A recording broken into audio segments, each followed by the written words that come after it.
Because I'm always looking for the escape. I was thinking, just get in the car and get on the freeway and drive. Exactly. You just think, well, that doesn't look good.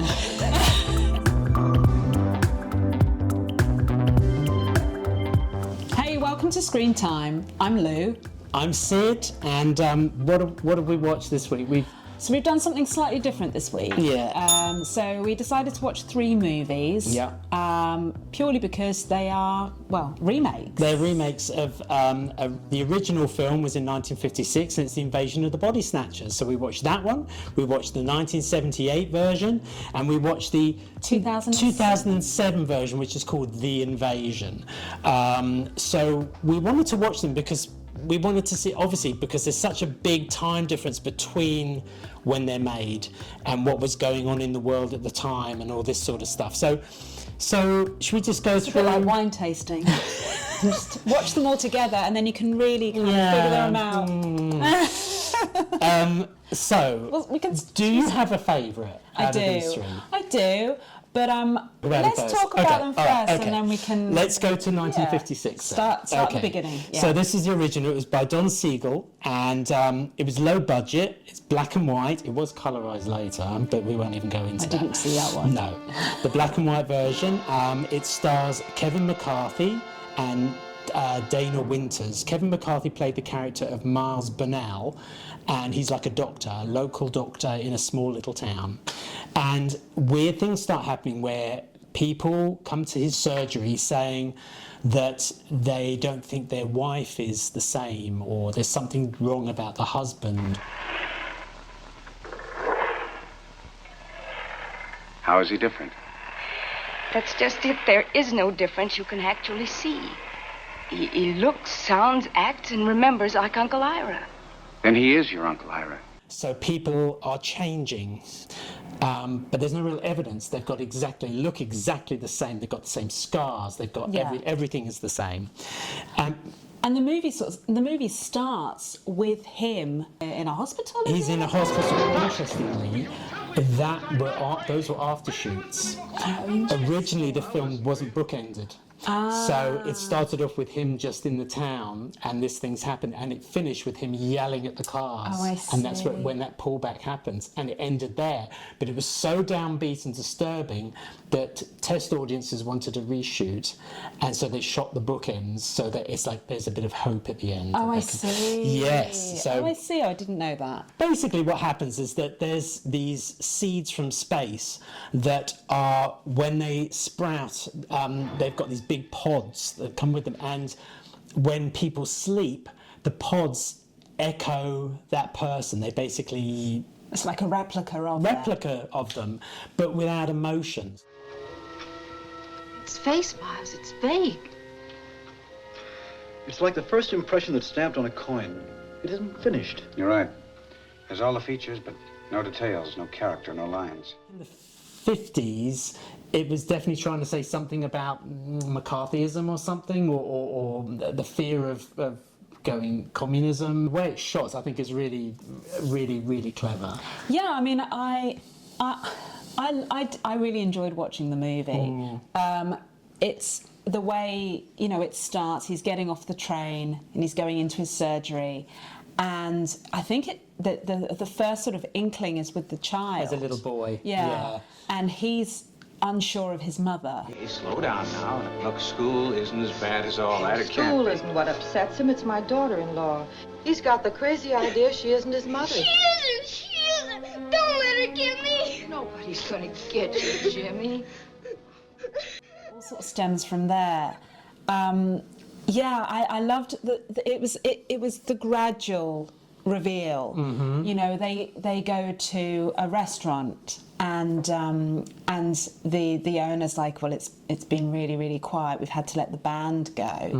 And so you get that sense that it is happening in this town. Things are changing in the town. You don't get a sense that it's a massive city. No, it's a small town. What I found about it, because obviously everyone is starting to change, or everyone's getting a replica of that person.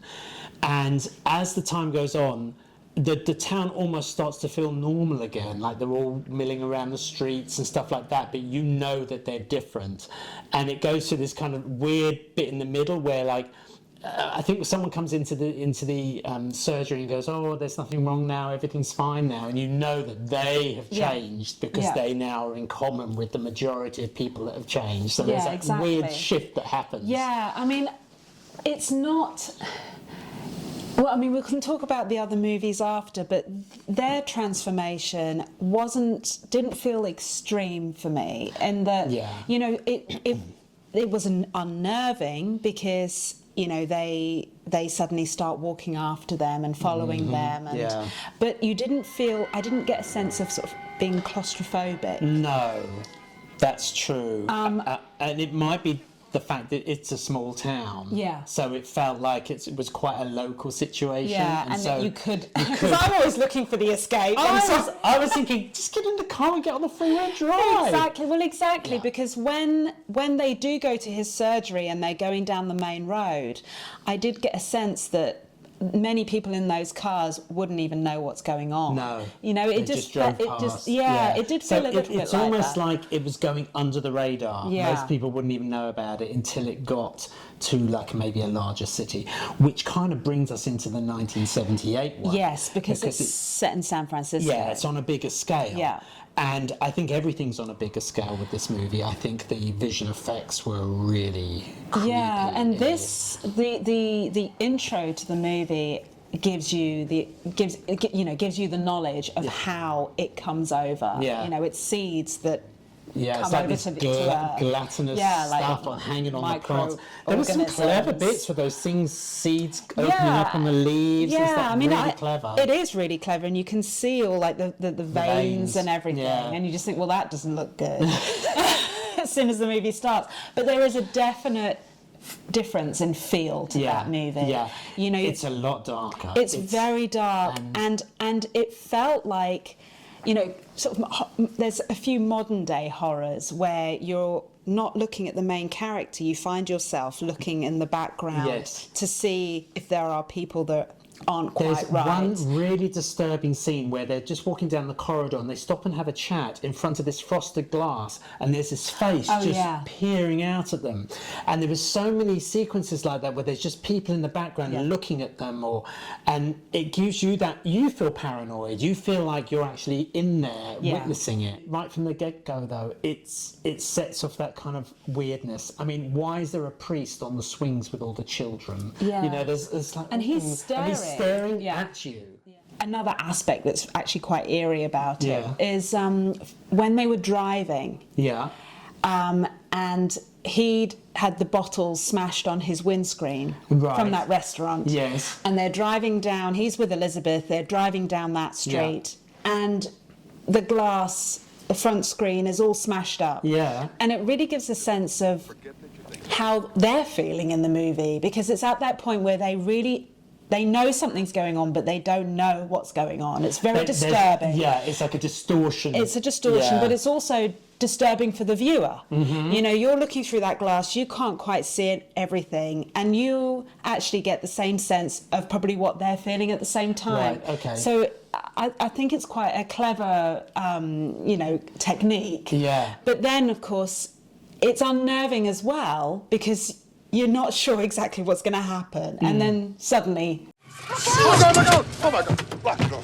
Lock the door! They're coming! They're coming! Help! Help! They're coming! They're coming! Listen Somebody flies and you know it's probably going to happen. Yeah, there's a bit of a suddenly jump there's scare. a jump scare because somebody lands on the screen. But what I found clever about this particular version of the film is that the camera does so much of the work to make you uneasy.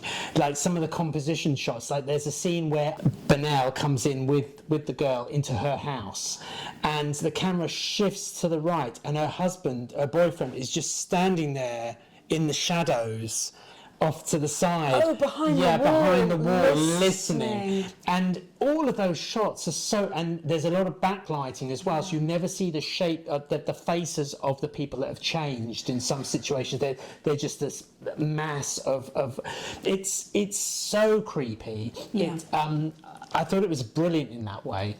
Yeah, I mean, And also just the behaviour, you know, because the boyfriend's sitting there with the headphones on, and he's looking at a TV screen, and you think, oh, he's watching a comedy show or something, and he's looking at ticking clocks. It's just a clock that's I think also there's I think what's clever about it is that you don't feel that it's, you know, the first one was a small town, this was a city, but you feel that it's so easy going to go beyond that. Like the calls he makes to DC and stuff, it's just like. And you're listening for the voices. No. Mr. Brunel, it does seem you're just winging your conclusions. Please keep an open mind. I had no intention at all of... Don't mention to anyone about duplicate bodies, for God's sake.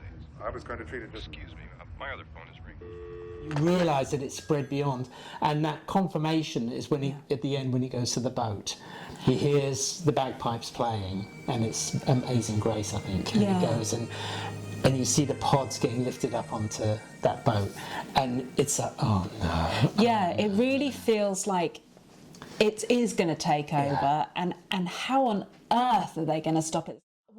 You know, you've got Leonard Nimoy in it, which, you know, you just think, oh, we're going to be safe. Spock is here, you know, we're going to be safe. Yeah. And obviously he plays a psychiatrist. He's very level in the way that, you know, his manner is throughout the whole movie. You all thought you saw a body at the baths.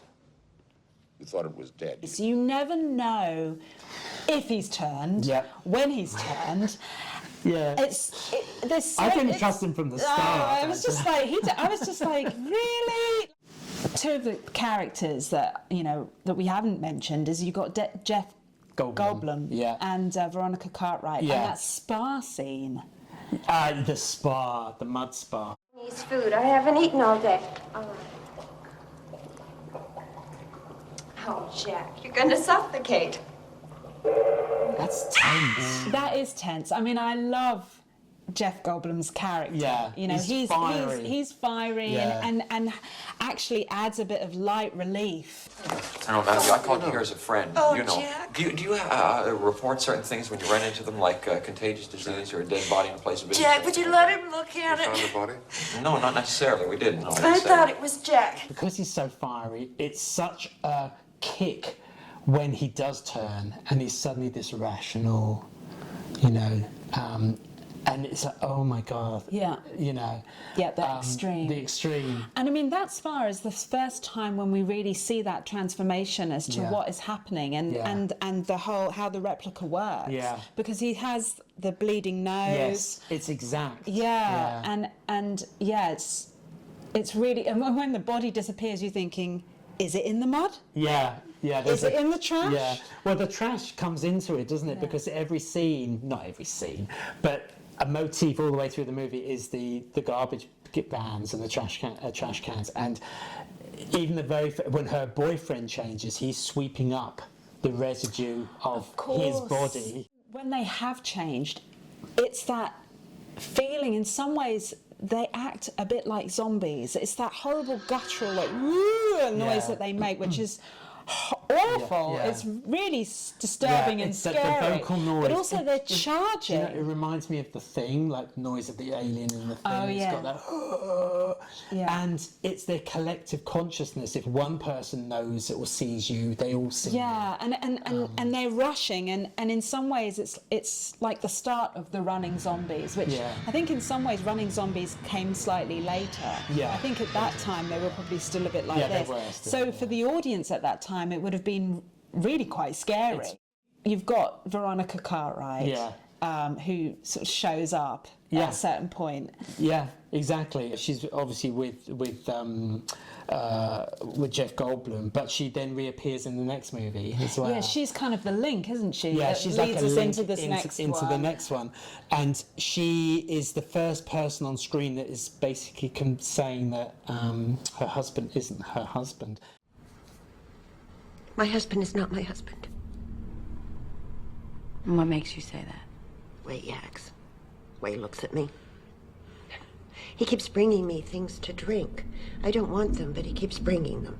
She tells quite a disturbing story about her husband and the dog reacting to him, and then he just grabs the dog, and then there's a crack, and he breaks the dog, and he's got no emotion. He just puts the dog in the bin. And she's actually a very, very strong character, because the reason that she knows her husband isn't her husband, or assumes that it's not her husband is because he was very violent to her. Yeah, that's right. And suddenly he's not. I yelled at him last night. He didn't yell back. I threw my glass at him and he didn't do anything. I know you and your husband have a volatile relationship. I did, but not anymore.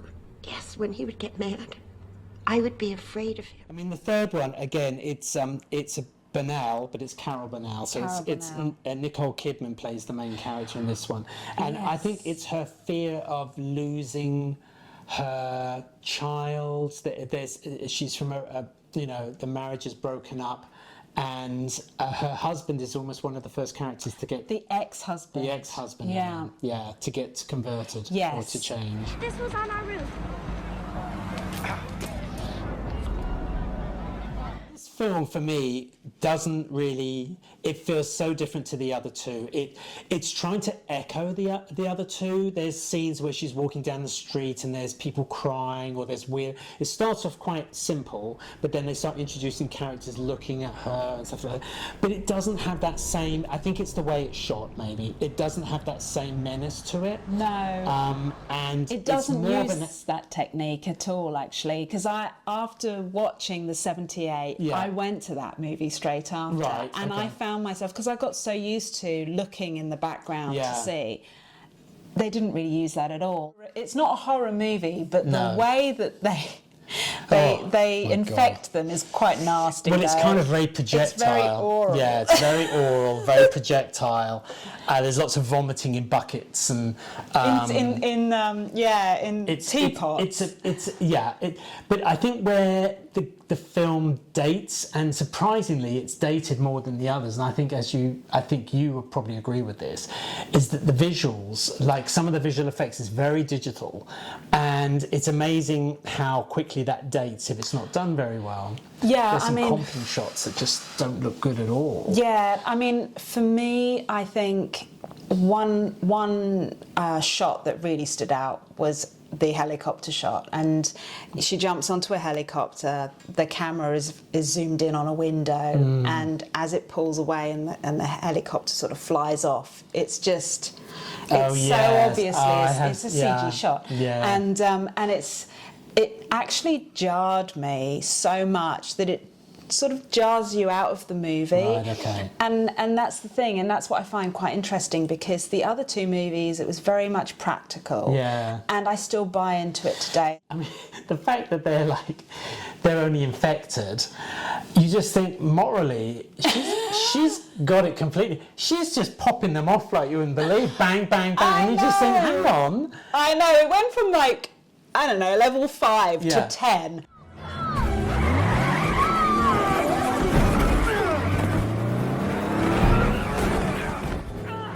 She's like a mass murderer. Yeah, after the train scene, where she's sitting there and they're saying, you can't sweat and you have to be really calm, and because they all go running out, and bless them, they all get caught, and she takes her heels off and runs off. Yeah. And then she comes across this guy, and she's not quite sure, sees the gun, and doesn't even think twice. And as soon as that happens, I was like, okay, all cards are off now. It's like... Anything can happen. Don't get me wrong, I still enjoyed the film. I think I still like the premise of these films. Yes. So it's still a ride, it's still a journey. The second movie is just like, oh my God. What is going to happen? Yeah.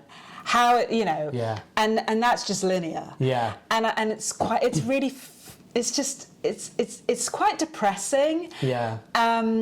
It's my favourite. That is my favourite. Okay. I would say that's my favourite. Okay, yeah, because 2007... It's gone. It's gone. Yeah. It's okay, but it's gone. Yeah. I love the 50s one for the fact that it was first out the gate, and it was probably at the time really it still works. It's still a good really watch, enjoyable. And it's creepy. Yeah. But the 70s one, the way it's shot, it's all been really considered. It's really eerie, everything. So for me, the 70s one is the one that wins out for me. So, I guess it's down to you guys now. If you've watched these 3 movies, Or maybe watch them. or maybe you all should together like watch we've them. done. Yeah, because although they're the same basic story, they're handled in such completely different ways.